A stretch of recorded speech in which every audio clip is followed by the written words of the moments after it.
मासिक राशिफल में हम बात कर रहे हैं जून माह की और बात कर रहे हैं धनु राशि की। धनु राशि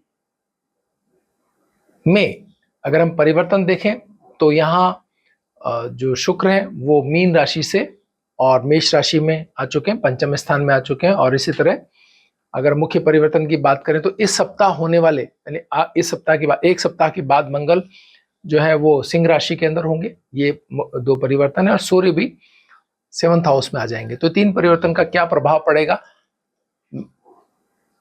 धनुराशि पर, इस पर बात कर रहे हैं। हेल्थ की दृष्टि से देखें तो अभी मंगल अष्टम स्थान में चल रहे हैं, तो ये हेल्थ को लेकर के ठीक स्थिति नहीं थी। पिछले 8-9 महीने से किसी न किसी चाहे अपने चाहे परिजनों के, किसी मित्र के, किसी परिवारजन के, किसी न किसी स्थिति में हेल्थ कहीं ना कहीं उन्हें एक बैरिकेड दे रही थी, रोकने की प्रयास कर रही थी, रुकावटें डाल रही थी जीवन के उत्थान और उन्नति के अंदर। तो उससे अब इस सप्ताह बाद में थोड़ा आराम मिलने की संभावना है। और उसके बाद अगर हम बात करें प्रेम और रिलेशनशिप की, लव एंड रिलेशनशिप में, तो यहाँ शुक्र का जो हार्मनी है, नए रिश्ते बनने हैं, नए प्रपोजल्स आने, इनके ऊपर जो चल रहा था वो अब बदल करके पंचम स्थान में आ गया। ये स्थिति भी ठीक है शुक्र की, ऐसा कुछ नहीं। नई भाषा सीखना, नए जो है शिक्षा के क्षेत्र में नए अनुसंधान और इन सब के लिए ठीक है, लेकिन साथ साथ में एक समस्या ये है कि शिक्षा और जो भावनात्मक संबंध है दोनों एक साथ चलाना बहुत ही ब्रिलियंट लोगों का काम होता है।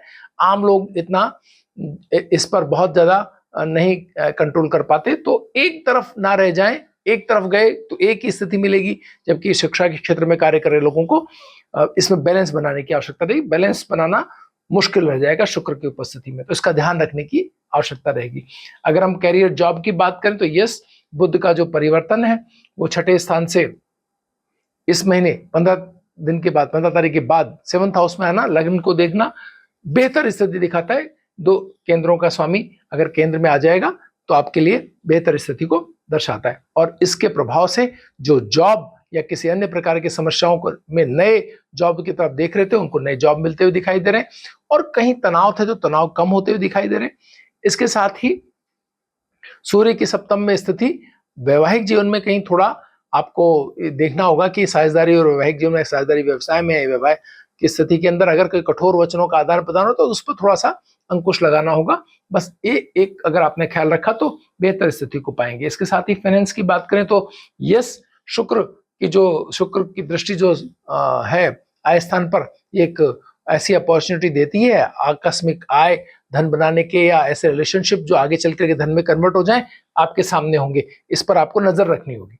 और बात करें शिक्षा क्षेत्र में तो स्टूडेंट्स, जैसा कि मैंने पहले ही कहा कि यहाँ थोड़ा संभल कर रहने की आवश्यकता है, अपने ध्यान को केंद्रित करने की आवश्यकता है। स्पिरिचुअलिटी की हम बात करें, अध्यात्म के क्षेत्र की बात करें तो केतु वहां पर पहले से विराजमान है। आपको और गहराई तक जाकर के चीजें खोजने, अध्यात्म के अंदर एक अच्छा पेनिट्रेशन मतलब ढूंढने की, आपकी जो अनुसंधान की जो इच्छा है, कोई नई कोई ऐसा चीज मिल जाए, कोई चमत्कारी चीज हो जाए, कुछ अध्यात्म में कुछ उन्नति मिले, कोई आशीर्वाद मिले, कोई भगवान की कृपा मिले, इस पर आप पहले से ही अग्रसर हो चुके हैं और ये इसमें आपको और अधिक उन्नति मिलती हुई दिखाई दे रही है। मंगल के आने से आपके प्रयास और बढ़ जाएंगे। भाग्य की जहां तक बात है उसमें भी सूर्य केंद्र में आ जाएंगे और मंगल भाग्य स्थान में आने से केतु के साथ में आप ऐसे संसाधन जुटा लेंगे जो आपको भाग्य में मदद करेंगे, भाग्यशाली होने। आपके मित्रों की स्थिति या अन्य प्रकार से अन्य लोगों की स्थिति, ये कहीं ना कहीं आपको भाग्य में मददगार साबित होती हुई दिख रही है। तो बहुत ही बेहतर एक स्थिति आप इस महीने प्राप्त कर सकते हैं अगर थोड़ा भी प्रयास करें तो। अगर रेमेडीज की बात करें तो हाँ, अपने स्वास्थ्य को लेकर के पिछले दिनों हुई समस्याओं को एक छुटकारा पाते हुए आप 11 दोनों अगर करते हैं तो इससे आपको अच्छा लाभ मिलता हुआ दिखाई देगा।